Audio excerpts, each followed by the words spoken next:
وَقَضَى رَبُّكَ أَلَّا تَعْبُدُوا إِلَّا إِيَّاهُ، اور تمہارے رب نے یہ حکم فرما دیا، یہ بات طے کر دی بنی اسرائیل کے لیے بھی اور اس امت کے لیے بھی کہ مت پوجنا کسی کو سوائے اس کے، یعنی توحید جو ہے یہ پہلی کمانڈ ہے۔ اور اس سے پہلے بریکٹ سٹارٹ ہو گئی ہے کہ اگر اللہ کے ساتھ کسی کو معبود ٹھہرایا تو ذلیل و خوار ہو کر جہنم میں داخل کیے جاؤ گے، آیت نمبر 22 سورہ بنی اسرائیل کی۔ اور جب یہ رکوع ختم ہوگا تو اسی طرح کے الفاظ کے اوپر ختم ہوگا کہ اللہ کے ساتھ کسی کو شریک نہ ٹھہرانا ورنہ تمہیں جہنم میں پھینک دیا جائے گا۔ تو یہ پہلی کمانڈ توحید، ایاک نعبد و ایاک نستعین، اے اللہ ہم عبادت بھی صرف تیری کریں گے اور دعا میں مدد کے لیے صرف تجھی کو پکاریں گے۔ عام مدد آپ کسی سے بھی لے سکتے ہیں، مخلوق سے بھی لے سکتے ہیں، لیکن وہ مدد جو دعا والی ہے، آپ کا کسی ہستی کے بارے میں یہ عقیدہ ہے کہ میں اس کی طرف متوجہ ہوں، وہ میری مصیبت اور پریشانی کو ٹال دے گا، یہ والا جو معاملہ ہے یہ صرف اللہ کے ساتھ خاص ہے۔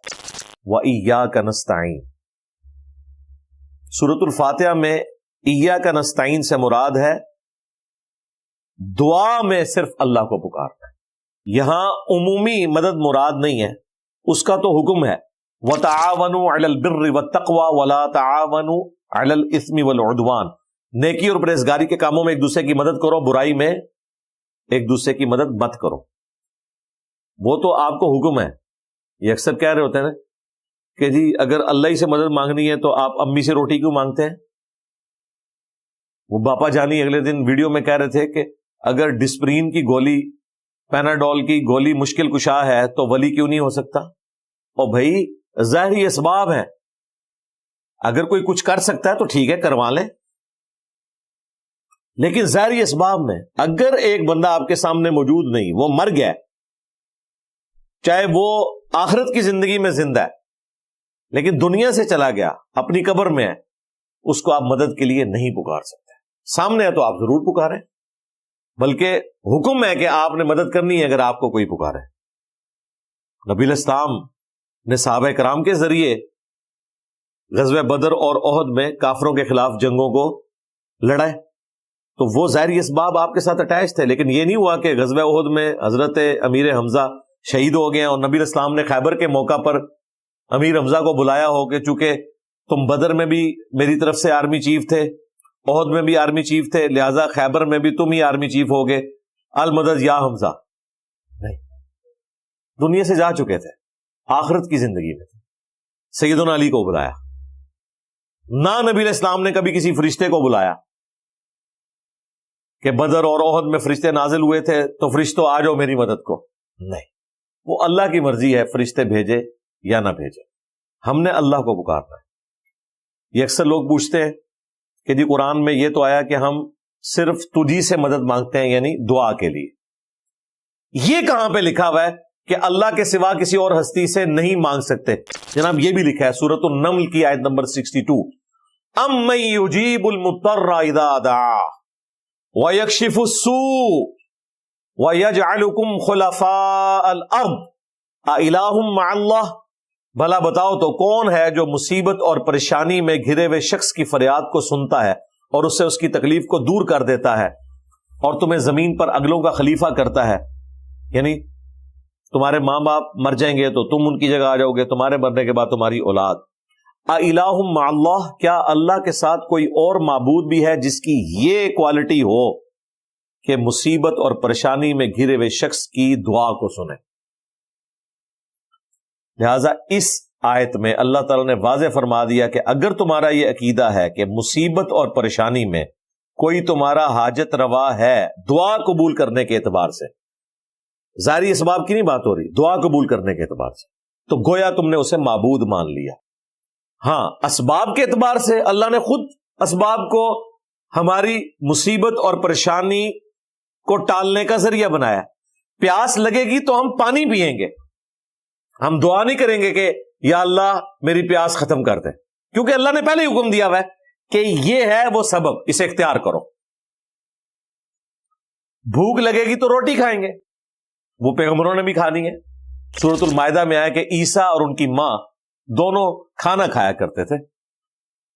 ایسوں کو پوچھ رہے ہو کہ جو نہ تمہارے نقصان کے مالک ہیں نہ نفع کے, یعنی وہ خود کھانا کھانے کے محتاج ہیں. عیسیٰ ان کی والدہ, وہ تمہارے مشکل کشا کیسے ہو سکتے ہیں؟ وہ تو اپنے نفع نقصان کے مالک بھی نہیں ہے. اللہ تعالیٰ ہی سننے والا اور علم والا ہے. یہ اللہ کی کوالٹی ہے. اگر اسباب کو کسی نے اس اعتبار سے پکارنا ہے تو بھائی اس پلانٹ ارتھ پہ سب سے بڑا اگر کوئی مشکل کشا ہے تو وہ سورج ہے. کوئی پیغمبر, کوئی فرشتہ, کوئی اور مخلوق اس لیول کی مشکل کشا نہیں ہے اللہ کے پیدا کردہ اسباب میں سے, کیونکہ پیغمبر تو خود سورج کے اوپر ڈیپینڈنٹ ہے. عیسیٰ اور ان کی ماں کھانا کھایا کرتے تھے. وہ کھانا کون بناتا ہے؟ سورج. سورج کی وجہ سے کھیتیاں پکتی ہیں, ان کھیتیوں کو جانور کھاتے ہیں, انہی کھیتیوں کو ہم بھی کھاتے ہیں. اور جب ہمیں جانوروں کا گوشت چاہیے ہوتا ہے تو ہم ان جانوروں کو کھا رہے ہوتے ہیں جن کی خوراک انہی کھیتیوں سے آئی ہوتی ہے. اور وہ کھیتی پکتی کس طرح ہے, اگتی کس طرح ہے؟ سورج کی وجہ سے, اس کی روشنی کی وجہ سے. اور صرف روشنی نہیں, جس پانی سے وہ کھیتی پروان چڑھ رہی ہے وہ پانی بھی سورج کی وجہ سے برستا ہے. ورنہ سمندر کا پانی آپ کی کھیتی تک پہنچ ہی نہیں سکتا اگر سورج نہ ہو. سورج کی تپش کی وجہ سے وہ پانی ویپریٹ ہوتا ہے, اور پھر سورج کی وجہ سے زمین پر ہوائیں چلتی ہیں, وہ بادلوں کی شکل میں اس پانی کو لا کر برساتی ہیں, گلیشیئرز کی فارم میں پہاڑوں کے اوپر سٹور کرتی ہیں. پھر اسی سورج کی تپش سے وہ گلیشیئر پگھلتے ہیں, دریا چلتے ہیں, اور زمین کے نیچے بھی دریا چلتے ہیں جو ہم پانی زمین سے نکالتے ہیں. یہ دریا جو زمین کے نیچے چل رہے ہیں یہ بھی اسی پانی سے جڑے ہوئے ہیں پیچھے سے. آپ کو صرف اوپر کے دریا نظر آ رہے ہیں, نیچے بھی دریا ہے. تو دنیا میں موسموں کا بدلنا, ہواؤں کا چلنا, بارش کا ہونا, کھیتی کا پکنا, فروٹ کا پکنا, اس کا اگنا, اور جانوروں کی خوراک جو زمین سے آ رہی ہے, یہ ساری کی ساری چیزیں ایک سورج کے اوپر ڈیپینڈنٹ ہیں. لیکن اللہ کے فضل سے آج تک کسی کلمہ گو مشرک کو بھی یہ وہم نہیں آیا کہ سورج جو ہے یہ میرا مشکل کشا ہے, المدد یا سورج. ہم کہتے ہیں یار اس کی کیا اوقات ہے, یہ تو اللہ نے اسے کام میں لگا دیا. بھائی جسے اللہ نے کام میں لگایا ہوا ہے اس کی تو اوقات ہم سمجھ ہی نہیں رہے, اور جسے اللہ نے کسی کام نہیں لگایا ہوا اس کو ہم کہہ رہے ہیں غوث پاک میری مدد فرمائے. غوث پاک کو تو پتہ ہی نہیں ہے. غوث پاک تو خود سورج کے اوپر ڈیپینڈنٹ تھے. تو سائنس نے جس طریقے سے اللہ کا تعارف کروایا ہے اس کے بعد شرک کی کوئی گنجائش ہی نہیں نکلتی. حقیقت بات ہے. جسے تھوڑا سا بھی علم ہے نا کہ یہ کائنات کا نظام کیسے چل رہا ہے, وہ کسی انسان کو معبود ماننے کا سوچ بھی نہیں سکتا, ناٹ ایٹ آل, کہ وہ کسی بزرگ کو, کسی بابے کو, کسی پیغمبر کو, کسی فرشتے کو یہ سمجھ لے کہ یہ میرا مشکل کشا حاجت روا ہے. دعا کروا سکتے ہیں, وہ برحق ہے, کسی کے پاس جائیں دعا کروائیں. پیغمبر ہوا, اب تو ختم نبوت ہو چکی, اگر نبی علیہ السلام دنیا میں موجود ہوتے ہم اپنی پریشانیاں انہی کو بتاتے, وہ دعا کرتے. اللہ چاہتا تو ان کے ہاتھوں پر معجزات بھی ظاہر ہوتے جس طرح ہوئے.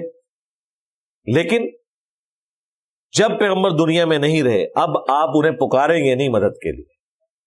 وہ سیدنا عمر نے عقیدہ بتا دیا, صحیح بخاری کی ایک حدیث 1010, اللہم انا کننا نتوسل الیک بنبینا, اے اللہ پہلے پہل ہم تیرے نبی کے ذریعے توسل اختیار کرتے تھے, ان کی دعا کی برکت سے تو بارش نازل فرماتا تھا. اب ہم تیرے نبی کے چچا کو لے کے آئے, ان کی دعا کی برکت سے بارش نازل فرما. یعنی جو سامنے موجود ہے اس سے دعا کروا. یہ والا توسل اور وسیلہ حقیقی توسل اور وسیلہ ہے. باقی لوگوں نے اپنی طرف سے چیزیں بنا لی ہوئی ہیں, توسل کے نام کے اوپر استمداد کر رہے ہوتے ہیں. پھر بخاری اور مسلم کی وہ حدیث کہ 70 صحابہ کو جب دھوکے سے شہید کیا گیا تو انہوں نے شہید ہوتے وقت دعا کی. عاصم بن ثابت انصاری جو ان کے لیڈر تھے, انہوں نے دعا کی, اے اللہ ہمارے نبی کو ہمارے حال کی خبر کر دینا, ہم ان کے دین کے اوپر قائم ہیں اور ہم اپنے رب سے مل رہے ہیں اس حال میں کہ ہم اپنے رب سے راضی ہیں اور ہمارا رب ہم سے راضی ہے. بخاری مسلم کے الفاظ ہیں کہ جب انہوں نے یہ دعا کی تو صحیح بخاری میں آتا ہے کہ حضرت جبرائیل علیہ السلام کو اللہ تعالیٰ نے رسول اللہ کے پاس بھیجا صلی اللہ علیہ وآلہ وسلم، اور کہا کہ آپ کے 70 قاریوں کو دھوکے سے شہید کر دیا گیا، اور انہوں نے شہید ہوتے وقت یہ دعا کی ہے۔ نبی علیہ السلام دنیا میں موجود ہیں، صحابہ کرام نے نبی علیہ السلام کو نہیں پکارا، اللہ کو پکارا ہے کہ ہماری خبر ہمارے نبی تک پہنچا دیں۔ اس ایک حدیث نے 3 عقیدے کلیئر کر دیے۔ نمبر 1، صحابہ کرام کا یہ عقیدہ تھا کہ عالم الغیب اللہ ہے، ہم اللہ کو بتائیں گے تو وہ ہمارے نبی کو غیبی خبر دے گا، علم غیب کا عقیدہ کلیئر۔ دوسرا عقیدہ حاضر و ناظر، جو یہ کہتے ہیں کہ نبی علیہ السلام مدینہ شریف میں قبر اطہر میں موجود ہے اور پوری دنیا کو دیکھ رہے ہیں۔ بھئی نبی علیہ السلام قبر مبارک سے باہر جب مسجد نبوی میں بیٹھے ہوئے تھے تب بھی صرف اتنا ہی دیکھتے تھے جو اللہ دکھاتا تھا۔ صحیح بخاری میں آتا ہے غزوہ موتا کے موقع پر نبی علیہ السلام کو اللہ نے لائیو منظر دکھایا، آپ نے کہا کہ میرے زید کو شہید کر دیا گیا، میرے جعفر کو شہید کر دیا گیا، میرے عبداللہ کو شہید کر دیا گیا، اور اب مسلمانوں نے کنسنسس کے ساتھ اللہ کی تلواروں میں سے ایک تلوار خالد ابن ولید کو چنا ہے، میں اللہ سے امید کرتا ہوں کہ اللہ تعالیٰ مسلمانوں کو فتح دے گا۔ اب یہاں پہ منظر دکھایا جا رہا تھا، لیکن عاصم بن ثابت انصاری والا منظر دکھایا نہیں جا رہا تھا، وہ فرشتے کے ذریعے بتایا گیا، لیکن پیچھے اللہ ہی ہے، کسی کے اختیار میں چیز نہیں۔ تو حاضر و ناظر کا عقیدہ۔ اور تیسرا، جو یہ بزرگوں کو مدد کے لیے پکارتے ہیں، صحابہ کرام نے نہیں کہا یا رسول اللہ انظر حالنا، ان کا اے اللہ ہمارے حال کی خبر ہمارے نبی کو کر دے، یہ نہیں کہا کہ یا رسول اللہ ہمارے حال کی خبر لے۔ تو غیر اللہ سے مدد مانگنا، استعانت والا عقیدہ، یہ بھی اس حدیث نے کلیئر کر دیا۔ یہ حدیث بخاری میں بھی ہے، مسلم میں بھی ہے، اس لیے میں نے اپنے ریسرچ پیپر دعا صرف اللہ ہی سے، جس پہ ویڈیو بھی ریکارڈ ہے، اسی حدیث کو ایمفسائز کیا ہے کہ یہ ایک حدیث 3 عقیدے کلیئر کرتی ہے۔ اس کے باوجود اگر کسی کو بات سمجھ نہیں آ رہی یا وہ سمجھنا نہیں چاہتا تو ٹھیک ہے، جو مرضی کرے۔ پھر یہ دھوکہ دینا کہ اللہ تبارک و تعالی تک پہنچنے کے لیے آپ کو بیچ میں ہستیوں کی ضرورت ہے، ڈائریکٹ آپ اللہ سے دعا نہیں کر سکتے۔ اس اعتبار سے تو پیغمبروں کی ضرورت ہے کہ ہم نے پیغمبروں کے ذریعے دین سیکھنا ہے، لیکن پیغمبروں نے ہمیں دعا کا سلیقہ یہ بتایا ہے کہ دعا آپ نے ڈائریکٹ اللہ سے مانگنی ہے۔ نبی علیہ السلام سے بڑی کون سی ہستی ہے؟ قرآن میں آیا وَإِذَا سَأَلَكَ عِبَادِي عَنِّي فَإِنِّي قَرِيب، اے نبی جب آپ سے میرے بندے میرے متعلق پوچھتے ہیں نا، ہمارا رب کدھر ہے، ہم اس سے کیسے باتیں کریں، ہم اس سے کیسے مانگیں، تو فرمائے فَإِنِّي قَرِيب، میں تمہارے بالکل قریب ہوں، اجیب الدعوۃ الداعی اذا دعان، ہر پکارنے والے کی پکار کو سنتا ہوں جب وہ مجھے پکارتا ہے۔ اب ہونا چاہیے تھا اے نبی جب میرے بندے آپ سے پوچھیں میرے متعلق تو آپ فرمائیں کہ مجھے وسیلہ ڈالو تو اللہ سنے گا، اللہ ڈائریکٹ کسی کی نہیں سنتا۔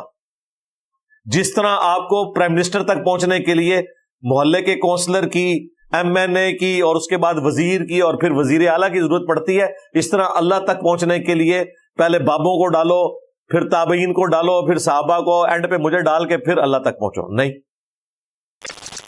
ہر پکارنے والے کی پکار کو سنتا ہوں، لیکن لوگوں کو بھی چاہیے کہ میرا حکم مانے اور مجھ پر ایمان لائیں جیسا کہ ایمان لانے کا حق ہے، تاکہ وہ کامیاب ہو سکے۔ اسے ہمارے استاد ڈاکٹر اسرار صاحب نے کہا تھا یہ انسانیت کا میگنا کارٹا ہے۔ میگنا کارٹا 16ویں اور 17ویں صدی عیسوی میں جب پوری دنیا کو رول کر رہی تھی گریٹ برٹن، تو وہاں پہ انہوں نے آئین میں یہ چیز داخل کی تھی کہ ہر شہری کا حق ہے جو ہماری سلطنت میں رہتا ہے کہ وہ اپنے حکمران سے ڈائریکٹ اپنا مسئلہ ڈسکس کر سکتا ہے۔ اس قانون کا نام انہوں نے رکھا تھا میگنا کارٹا۔ اور دیکھیں آپ کو یورپ اور امریکہ میں برکات نظر آ رہی ہیں، قانون کی حکمرانی نظر آ رہی ہے، وہ تو اس سے بھی آگے جا چکے ہیں۔ پرائم منسٹر سے تو کہنے کی ضرورت نہیں ہے، عدلیہ آپ کے مسئلے کو حل کرے گی۔ اس لیے تو آپ پرائم منسٹر ہیں تو ایک ڈاکٹر چھوٹے سے ہاسپٹل کا وہ آپ کو ڈانٹے گا کہ تم میری اجازت کے بغیر کس طرح اندر آ گئے، کیونکہ اسے پتا ہے کہ پرائم منسٹر مجھے نہیں فارغ کر سکتا، جوڈیشری اتنی مضبوط ہے، میں اپنی ڈیوٹی صحیح دے رہا ہوں۔ ڈیوڈ کیمرون کو نکال دیا تھا نا ڈاکٹر نے، اور وہ بھی سوری بول رہا ہے، کس طرح ڈرا ہوا ہے۔ یہاں ہمارے پرائم منسٹر کسی ہاسپٹل میں چلے جائیں تو اسے خوش کرنے کے لیے پہلے جعلی مریض لٹائے جاتے ہیں، اور اگر زیادہ کہیں مریض موجود ہوں تو غائب کر دیے جاتے ہیں کہ یہاں سے راستہ ذرا کلیئر کرنا ہے۔ یہ فرق ہے۔ تو انسانیت کا میگنا کارٹا ہے، وَإِذَا سَأَلَكَ عِبَادِي عَنِّي فَإِنِّي قَرِيبٌ أُجِيبُ الدَّعْوَةَ الدَّاعِ إِذَا دَعَانِ فَلْيَسْتَجِيبُوا لِي وَلْيُؤْمِنُوا بِي لَعَلَّهُمْ يَرْشُدُونَ۔ پھر سورہ المؤمن میں جو آیت مبارکہ ہے، وَقَالَ رَبُّكُمْ، اور تمہارے رب نے یہ حکم فرما دیا ہے، ادعونی استجب لکم، اے میرے بندو مجھ سے مانگو میں تمہاری دعاؤں کو قبول کروں گا۔ ان الذین یستکبرون عن عبادتی، بے شک جو لوگ ہماری عبادت سے تکبر اختیار کریں گے، ہم سے دعا نہیں مانگیں گے، میں انہیں ذلیل و خوار کر کے جہنم میں داخل کروں گا۔ یہ سورہ المؤمن سورہ غافر کی آیت نمبر 60 ہے۔ المؤمن الغافر ایک ہی سورت کے دو نام ہیں۔ یہ آیت مبارکہ نبی الاسلام نے تلاوت کی، سنن ابی داؤد میں حدیث ہے اور جامع ترمذی میں۔ آپ نے فرمایا الدعاء هو العبادہ، دعا ہی تو عبادت ہے۔ یعنی دعا کرنا کوئی سمپل چیز نہیں۔ جب آپ یا شیخ عبد القادر جیلانی مدد کہہ رہے ہوتے ہیں نا، تو آپ عبد القادر جیلانی کو معبود مانے ہوئے ہوتے ہیں۔ جو سورہ النمل میں آیا الہ مع اللہ، کیا اللہ کے ساتھ کوئی اور معبود بھی ہے جو تکلیف دور کرے گا؟ اور نبی الاسلام کیا کہہ رہے ہیں؟ الدعاء هو العبادہ، دعا ہی تو عبادت ہے۔ لہذا یہ یا شیخ عبد القادر جیلانی کا مطلب ہے آپ نے عبد القادر جیلانی کو معبود مان لیا، خواہ آپ اس کو بندہ ہی کہتے ہو۔ اللہ اسے کہہ رہا ہے کہ تم نے معبود مان لیا، اللہ کے ساتھ صفت میں شریک کر دیا۔ پھر نبی الاسلام نے یہ آیت پڑھی ادعونی استجب لکم، اے میرے بندو مجھ سے مانگو میں تمہاری دعاؤں کو قبول کروں گا۔ جو دعا کرنے سے تکبر کریں گے میں انہیں ذلیل و خوار کر کے جہنم میں داخل کروں گا۔ ہمارا رب وہ شہنشاہ ہے کہ جس سے نہ مانگا جائے تو وہ ناراض ہوتا ہے۔ دنیا کے شہنشاہوں سے مانگا جائے، زیادہ مانگا جائے تو وہ ناراض ہوتے ہیں، اور اللہ وہ شہنشاہ ہے کہ جس سے نہ مانگا جائے تو وہ ناراض ہوتا ہے۔ اس نے دعا کو صرف مشروع نہیں فرمایا، فرض کر دیا، اور ایسا فرض کیا ہے کہ اگر نہیں مانگو گے تو ناراض ہوگا۔ نہج البلاغہ میں جو سیدنا علی کا وصیت نامہ ہے، مکتوب نمبر 31 حسن ابن علی کے نام، اس میں مولا علی کیا لکھتے ہیں؟ جب وہ جنگ صفین سے واپس آ رہے تھے تو انہوں نے سیدنا حسن ابن علی کے لیے وصیت لکھوائی اور کہا کہ یہ اس بوڑھے باپ کی وصیت ہے اپنے بیٹے کے نام، جو زندگی کے بہت سے نشیب و فراز دیکھ چکا ہے، ان قریب میں نے فنا ہو جانا ہے اور باقی رہنے والی اللہ کی ذات ہے۔ اے میرے بیٹے حسن، اللہ تعالیٰ اس کائنات کا مالک ہے، اور اس نے محض اپنے فضل سے ہمیں اجازت دی ہے کہ ہم اس سے مانگیں تاکہ وہ ہمیں عطا کرے۔ اس نے محض اپنے فضل و کرم سے ہمیں اجازت دی ہے کہ ہم اس سے سوال کریں تاکہ وہ ہمارا سوال پورا کر دے۔ اے میرے بیٹے حسن، اللہ کی بارگاہ وہ درگاہ ہے جس نے اپنے لیے کوئی دربان بھی مقرر نہیں کیا کہ جس کے ذریعے تم اپنے رب تک پہنچو، تم ڈائریکٹ اپنے رب سے دعا کر سکتے ہو۔ دیکھیں وہ وسیلے بھی ختم کر دیے، ورنہ مولا علی یا علی مدد سکھانا ہوتا تو پہلے حسن ابن علی کو سکھاتے ہیں نا۔ مولا حسن کو بھی تو علی کی مدد کی ضرورت تھی نا، اور وہ اپنے بیٹے کو کہہ رہے ہیں تمہارے رب نے اس چیز کو مشروع ہی نہیں ٹھہرایا اس حوالے سے کہ لازمی ہو کہ تم نے بیچ میں کسی کو ڈال کے پہنچنا ہے، تم اپنے رب سے مانگو، وہ عطا کرنے والا ہے۔ تو سیدنا علی کی یہ جو وصیت ہے بالکل فٹ ان بیٹھتی ہے، وَإِذَا سَأَلَكَ عِبَادِي عَنِّي فَإِنِّي قَرِيبٌ أُجِيبُ الدَّعْوَةَ الدَّاعِ إِذَا دَعَانِ۔ میں نے اس پہ اس لیے تفصیلی گفتگو کی کہ توحید ہی اس کائنات کی پیدائش کا مقصد ہے۔ توحید کی وجہ سے انبیاء کرام نے تکلیفیں اٹھائیں، قربانیاں دیں۔ توحید کی وجہ سے اہل البیت علیہم السلام کو اپنی جانوں کا نذرانہ پیش کرنا پڑا۔ توحید کی خاطر صحابہ کرام علیہم رضوان نے تکلیف اٹھائیں، اور سب سے بڑھ کر اللہ تعالیٰ کے جو سب سے محبوب بندے تھے انبیاء کرام علیہم السلام، ان کو کن کن تکلیفوں سے گزارا گیا، صرف توحید کی خاطر. توحید اللہ کو اتنی پیاری ہے کہ اس نے اپنے پیاروں کو بھی تکلیفوں سے گزارا ہے توحید کو اسٹیبلش کرنے کے لیے. اور یہاں لوگوں نے توحید کو کسی کھاتے میں نہیں سمجھا ہوا. اس ورڈ کو بولنا بھی ایک کوئی مذہبی توہین سمجھا جاتا ہے. یعنی یہ دیکھیں توحید کا ورڈ ہی اتنا ان کے لیے ہاربل ہو جاتا ہے کہ انہیں سمجھ آ جاتی ہے کہ بس اب بابوں کی شامت آ جائے گی جو کہ توحید کا لفظ سامنے آ گیا. اور ظاہر ہی حقیقت ہے, یہ لازم و ملزوم ہے. ایک اللہ کا جب ذکر ہوگا تو اللہ کے مقابل جو ہستیاں کھڑی کی ہوئی ہیں خواہ وہ انبیاء ہی کیوں نہ ہو, ان کا ذکر بھی پھر اسی طریقے سے ہوگا کہ توحید اسٹیبلش ہو. جو اللہ تبارک و تعالی نے قرآن حکیم میں عیسیٰ ابن مریم کو سینٹرڈ کر کے اتنی سخت گفتگو فرمائی. لقد کفر الذین قالوا ان اللہ هو المسیح ابن مریم, بے شک وہ لوگ کھلا کفر کر رہے ہیں جو کہہ رہے ہیں کہ اللہ ہی عیسیٰ ابن مریم.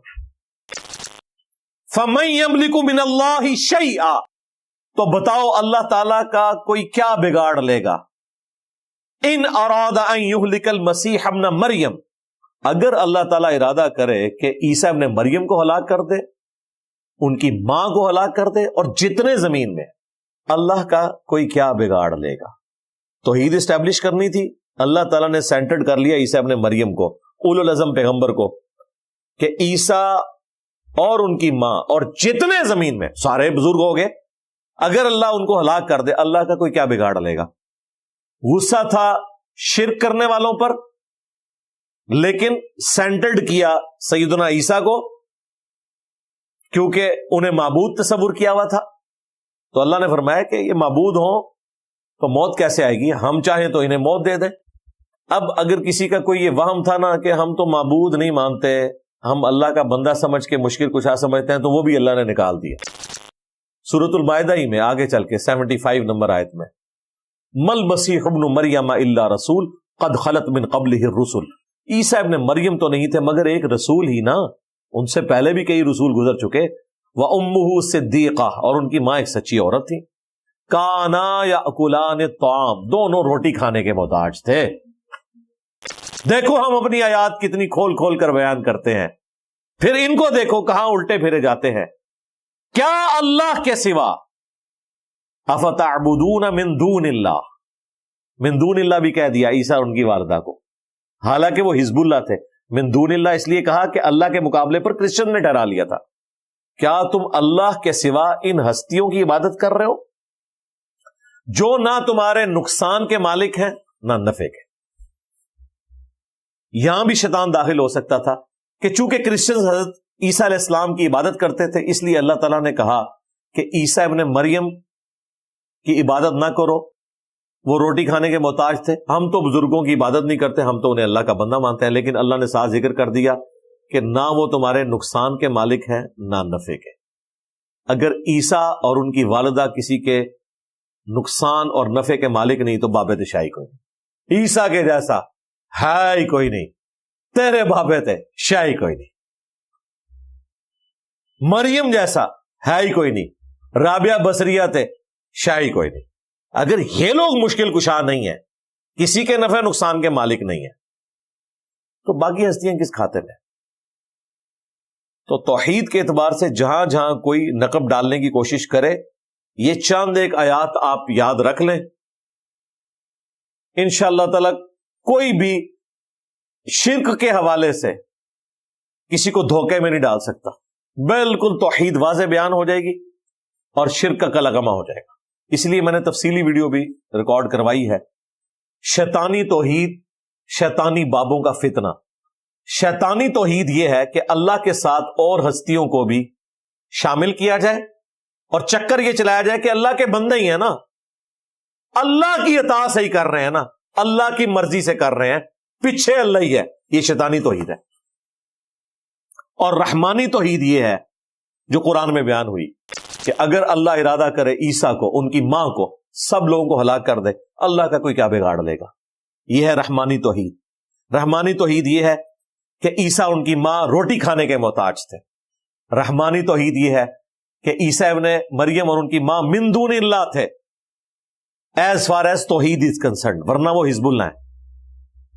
اور رحمانی توحید یہ ہے کہ عیسیٰ اور ان کی والدہ نہ تمہارے نقصان کے مالک ہیں نہ نفع کے. تو باقی تو باب شاہی کوئی، کیونکہ عیسیٰ ابن مریم اولو العزم 5 پیغمبروں میں ہے. محمد رسول اللہ صلی اللہ علیہ وآلہ وسلم، ابراہیم خلیل اللہ، موسیٰ کلیم اللہ، نوح نجی اللہ، اور عیسیٰ روح اللہ. یہ 5 اولو العزم پیغمبر ہیں جو سورۃ الاحزاب اور سورہ عشورہ میں ذکر ہوئے. اور ان میں بھی عیسیٰ ابن مریم جیسا کوئی بھی نہیں ہے، بغیر باپ کے پیدا ہوئے.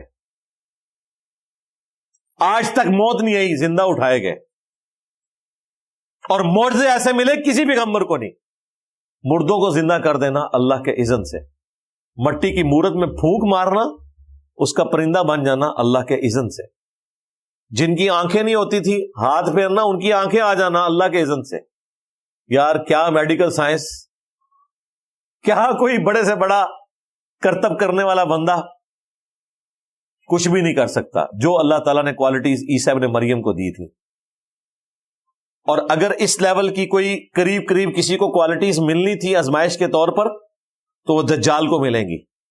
لیکن دیکھ لیں وہاں بھی اللہ تعالیٰ نے عیسیٰ ابن مریم کا پلڑا بھاری کیا ہے کہ دجال کو عیسیٰ ابن مریم ہی قتل کریں گے. اسی لیے ہم دجال کو بھی مسیح کہتے ہیں، مسیح الدجال، یعنی دجل والا مسیح. اور عیسیٰ ابن مریم کیا ہے؟ یسوع مسیح. عیسیٰ ابن مریم یہ سچے مسیح ہیں، وہ جھوٹا مسیح ہوگا. وہ بھی کھیتیاں اگا رہا ہے، آسمان سے بارش نازل کر رہا ہے. اور عیسیٰ ابن مریم کو بھی اللہ تعالیٰ نے کیا معجزات دی ہیں، مردوں کو زندہ کر رہے ہیں اللہ کے اذن سے. تو فرق پھر اللہ تعالیٰ نے بتایا کہ سچا مسیح وہ ہے جو جھوٹے مسیح کے اوپر غالب آئے گا اللہ کے اذن سے. تو عیسیٰ ابن مریم کی پرسنالٹی اس اعتبار سے بڑی غیر معمولی ہے قرآن میں. اگر آپ کو مسلمانوں کو جو کلمہ گو مشرک مسلمان ہیں صحیح توحید سکھانی ہے تو آپ بتوں والی آیات نہ پیش کریں، ورنہ شیطان انہیں پڑھا دے گا یہ تو بتوں کے بارے میں، ہم تو بتوں کو پوچھتے ہی نہیں ہیں، نہ بتوں سے مدد مانگتے ہیں، ہم تو اللہ کے انبیاء اولیاء سے مدد مانگ رہے ہیں. تو پھر عیسیٰ ابن مریم کا بتائیں کہ بتاؤ ان سے بڑا کون سا اللہ کا ولی ہے اور ان سے بڑا کون سا پیغمبر ہے؟ یہ تو ٹاپ کے 5 پیغمبروں میں آتے ہیں. اگر ان کا یہ سٹیٹس اللہ نے کلیئر کر دیا ہے تو بھائی پھر سمجھ لو باقیوں کے بارے میں تم نے کیا عقیدہ رکھنا ہے. اور پھر اللہ تعالیٰ نے یہ بھی پرواہ نہیں کی کہ اتنا میرا قریبی بندہ وجیہن فی الدنیا والآخرہ، دنیا میں بھی اللہ کے حضور وجاہت والے اور آخرت میں بھی ومن المقربین، اور قریبی لوگوں میں سے ہوں گے. اگر میں اس کو سینٹرڈ کر کے توحید بیان کر رہا ہوں اور کوئی لحاظ نہیں کر رہا، کتنے سخت جملے استعمال ہو رہے ہیں کہ عیسیٰ اور ان کی ماں روٹی کھانے کے محتاج تھے. اگر اللہ ارادہ کرے عیسیٰ کو، ان کی ماں کو اور تمام لوگوں کو ہلاک کر دے، یار الفاظ دیکھیں، اللہ کا کوئی کیا بگاڑ لے گا؟ اگر میں عیسیٰ ابن مریم کے ساتھ اس طرح کی گفتگو کر رہا ہوں تو تمہارے جو یہ جعلی بنائے ہوئے غوث پاک اور کتب پاک اور داتا صاحب تے فلانا صاحب، ان کا تو بیچاروں کا سٹیٹس ہی کوئی نہیں ہے، ان کو تو پتہ ہی نہیں ہوگا ان کے ساتھ کیا عقیدہ منسوب کیا ہے. تو یہ جو پہلی کمانڈ تھی میں نے اس کے اوپر تفصیلاً گفتگو کی، ایاک نعبد و ایاک نستعین. عبادت اللہ کی ہوگی جو اللہ کے فضل سے سارے مسلمان کر رہے ہیں. عبادت کی ساری شکلیں، نماز، روزہ، حج، زکوٰۃ، نظر نیاز. مصیبت جو ساری آئی ہے وہ ایاک نستعین کی وائلیشن میں آئی ہے کہ دعا انہوں نے ان ہستیوں سے مانگنی شروع کر دی. لہذا امت محمدیہ صلی اللہ علیہ وآلہ وسلم کو باقی امتوں پر یہ فضیلت حاصل ہے کہ یہاں وہ اوریاں شرک نہیں آیا جو اگلی امتوں میں آیا تھا کہ رسول اللہ کو اللہ کا بیٹا کہہ دیں یا ڈائریکٹ بتوں کی عبادت کرنا شروع کر دیں. نہیں، اللہ کا شکر ہے یہ والا شرک یہاں نہیں آیا. شرک فی ذات کے حوالے سے آج بھی امت محمدیہ شرک سے محفوظ ہے، لیکن شرک فی صفات کے حوالے سے کلمہ گو مسلمان بھی شرک کر رہے ہیں. اسی لیے قرآن میں جگہ جگہ جس چیز کے اوپر زیادہ ایمفسائز ہوا وہ یہ ہے کہ دعا صرف اللہ ہی سے کرنی ہے. اسی لیے ہم توحید پہ جب بھی بات کرتے ہیں تو فوراً بات لے آتے ہیں دعا صرف اللہ ہی سے، کیونکہ مجھے پتا ہے کہ مسلمان جتنے بھی ہیں وہ سب اللہ ہی کو سجدہ کرتے ہیں، نظر نیاز بھی اللہ کے لیے کرتے ہیں، روزہ بھی اللہ کے لیے رکھتے ہیں، مصیبت کھڑی ہوتی ہے جب وہ غیر اللہ کو مدد کے لیے پکارتے ہیں. اس لیے ہم نے جب بھی شرک کو ایڈریس کرنا ہے تو دعا صرف اللہ ہی سے اس ٹاپک کو ایڈریس کرنا ہے, تو انشاءاللہ تعالی معاملات کلیئر ہو جائیں گے.